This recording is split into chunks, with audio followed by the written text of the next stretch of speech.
Keesokan harinya, Xiang, cepat lihat. Gaun ini sangat bagus. Aku memang memiliki penglihatan yang baik. Astaga, Nona besar. Kamu jam 7 pagi sudah bergegas ke rumahku. Menarik aku berbelanja sampai jam 10. Lalu kamu sampai membeli 5 pasang sepatu. Aku tidak tahu dari mana wanita ini mendapatkan begitu banyak energi. Aku benar-benar mengantuk. Masih berani kamu berkata seperti itu? Kalau aku tidak datang tepat waktu, kamu akan memakai pakaian yang tersisa di lemari pakaianmu untuk menghadiri pesta ulang tahun kakek. Fusihan memberiku gaun yang bagus di jamuan makan malam sebelumnya. Gaun ini sangat cocok denganmu. Jelas-jelas pada saat itu aku masih takut dia akan mati. Tetapi waktu telah berlalu hanya dalam sekejap mata. Xiang, kamu sangat mencurigakan. Begitu banyak gaun yang indah di plaza ini, tetapi kamu tampak biasa saja. Ditambah dengan tampang bahagia yang baru saja kamu perlihatkan. Aku menduga kamu pasti memiliki pacar yang kaya raya, dan dia pernah membelikan kamu pakaian yang lebih indah dari ini, bukan? Sial, sungguh rugi karena kamu tidak dilahirkan di era Sherlock Holmes. Nona Xiang, jangan diambil hati. Nona Xingjing biasanya suka mengatakan kata-kata yang bertele-tele. Kami lama-lama sudah terbiasa akan hal itu. Paman Wang. Terima kasih pada langit yang telah memberikan aku kerabat dan kekasih sejati dalam hidup ini. Aku akan menghargai dan hidup bahagia. Maaf, Xiang, aku baru ingat bahwa ada produk perawatan yang sangat penting yang belum aku beli. Aku ingin kamu menemani aku lagi. Nona besar, hanya ada 2 jam waktu tersisa untuk merias diri. Sekarang cepat lakukan apa yang mesti kamu lakukan. Dengar tidak? Aku segera akan kembali. Tunggu aku. Kak? Ternyata memang kakak. Bagaimana kabar kakak akhir-akhir ini? Yun Xintian? Xintian? Apakah dia yang sering kamu bicarakan? Kakak baik itu? Churo, kamu jangan bicara seperti itu. Dialah yang membuat ayahmu kehilangan perusahaan. Dialah yang memaksa ibumu keluar dari rumah. Dan dia adalah orang yang berhubungan dengan pacarmu sebelumnya. Jangan katakan lagi. Kakak bukanlah orang yang seperti itu. Katakan lebih banyak. Sejujurnya ini yang sangat menyenangkan. Tidak sia-sia aku mencuci otaknya. Wanjuro, ada seekor anjing yang dapat aku manfaatkan. Yun Xiang, aku lihat kamu memang brengsek.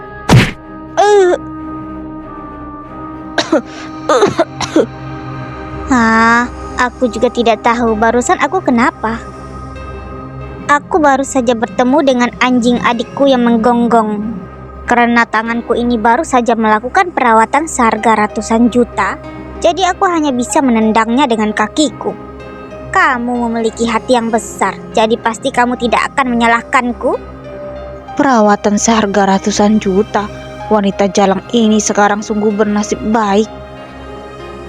Oh iya, impianmu tentang Nyonya Lin bagaimana? Lagi pula, dulu kamu dan kakakmu Linze selalu saling menempel. Bagaimana kamu bisa dipermainkan seperti barang sampai seperti ini? Ini benar-benar membuatku bingung. Kamu? Intian, bukankah kamu masih memiliki Linze untuk mendukungmu? Bukankah mudah untuk membunuh jalang kecil ini? Ayo kita pergi dan beritahu Linze. Mengatakan padanya, aku justru takut dia sekarang tidak mungkin mau menemui kamu. Apakah kamu pikir Linze adalah satu-satunya yang ada di grup Lin? Adik yang baik, kamu membiarkan putra mereka menderita kerugian besar. Apakah kamu pikir kamu dapat berhasil memasuki pintu gerbang keluarga Lin? Wanita jalang, aku mendapat banyak uang dari Kak Linze, lalu sekarang aku menjadi bawahan tertawaan grup Lin. Aku harus licik seperti tikus ketika bertemu dengannya. Xintian, kamu baik-baik saja bukan?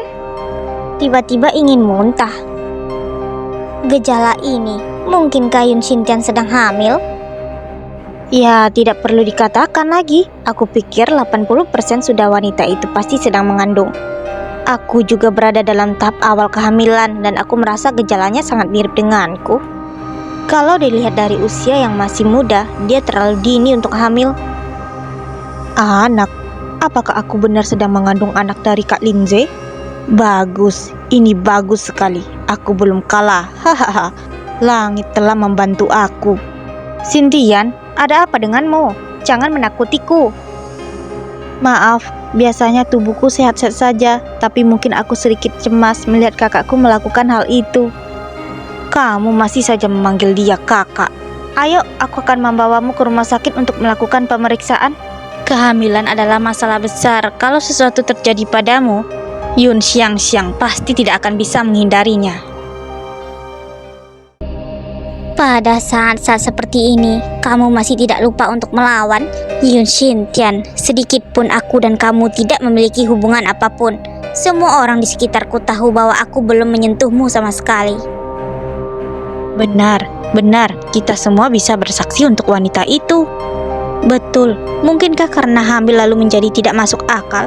Barusan kedua gadis ini yang pertama mempermalukan wanita ini. Aku tidak punya waktu untuk menghabiskan semua waktu ini bersama denganmu. Kalau kamu benar-benar hamil, aku masih ingin mengingatkan kamu dengan kata-kata ini. Kehidupan yang ada di perutmu tidak bersalah. Jangan sampai karena kamu berpikir ingin mati, maka mencari jalan kematian. Pada akhirnya kamu akan sia-sia. Kalau memang sampai hari itu tiba, aku juga tidak akan bersimpati padamu. Yun Xiangxiang. Nona, riasan Nona telah selesai. Itu sangat cocok denganmu. Maafkan aku baru saja kehilangan kesadaranku. Tidak apa-apa, kita sering menghadapi situasi ini. Mungkin Nona terlalu gugup. Tenanglah sedikit dan baru keluar dengan baik. Xiangxiang? Astaga, ini memang gaun yang aku pilih. Xiangxiang, betapa cantiknya kamu memakainya. Jangan terlalu berlebihan. Nona-nona sekalian, kalau begitu aku akan keluar dulu. Harap perhatikan waktu penjamuannya. Iya, terima kasih. Baiklah, sekarang bisakah kamu memberitahuku apa yang terjadi padamu ketika aku tidak di mall saat itu? Jangan coba-coba mengalihkan topik. Begitu aku masuk ke mobil, aku merasa ada yang salah denganmu. Gadis ini. Apa yang kamu katakan? Kamu bertemu Yun Xintian? Lalu kemungkinan dia hamil? Kalau dia benar-benar hamil, 80% anak itu pasti adalah milik Lindsay. Apakah kamu tahu? Saat itu suasana hatiku benar-benar kacau. Tentu saja, Yun Xintian dan Lindsay adalah orang-orang yang tidak layak untuk aku sayangi. Kalau benar-benar memang ada seorang anak, aku tidak tahu apakah posisiku ini tetap akan kuat, tidak tergoyahkan atau tidak. Shi King, bukankah pemikiranku ini konyol? Aku pikir masalah besar. Apa yang terjadi? Sebenarnya aku tidak terlalu bisa menghibur orang, tetapi aku tahu kamu telah melakukan pekerjaan dengan baik. Kamu ini hanya saja suka berpikir terlalu banyak. Kamu tidak memiliki penampilan remaja sama sekali. Tidak peduli keputusan apa yang kamu buat, keluarga Ye akan selalu berada di pihakmu. Shi King, barusan saat kita mengobrol, aku melihat lehermu ini kenapa? Tergores. Ini goresan, bukan masalah besar. Ayo keluar sekarang. Tidak baik kalau sampai terlambat. Masih saja bercanda. Ada begitu banyak pejabat di pesta ulang tahun kakek. Kamu harus banyak memikirkan citra keluarga Ye, kakak besarku. Ganti penutup luka yang menyebalkan ini untukku sekarang. Gadis ini benar-benar harus dapat meyakinkannya. Shi King, kamu berjalan terlalu cepat. Siapa yang menyuruh kakek banyak bicara di atas panggung? Aku sudah dari tadi kehausan. Sekarang kalau diberikan 1 ton air juga aku minum. Wah, akhirnya aku hidup lagi. Kamu ini, perjamuan ini belum berakhir. Berhentilah minum terlalu banyak. Tidak apa-apa, batas toleransiku untuk minum sangat baik. Mengapa adegan ini tampak akrab? Siapa yang merindukanku lagi? Hari ini ada yang tidak beres hari ini, tapi bukan karena aku kurang minum. Tunggu aku akan segera kembali.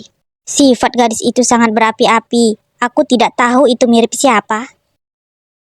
Ups, ini bukankah Presbyriun yang terkenal itu?